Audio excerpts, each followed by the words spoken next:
గంగమ్మ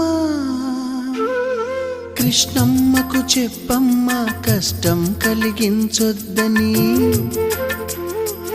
యమునకు చెప్పమ్మ సాయమునకు వెనకాడొద్దని,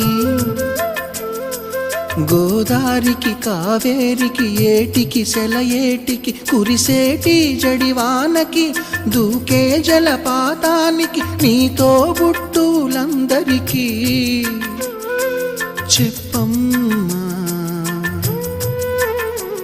మా గంగమ్మ. జీవనదివిగా ఒక మోక్షనిధివిగా పండ్లు పూలు పసుపుల పారాణి రాణిగా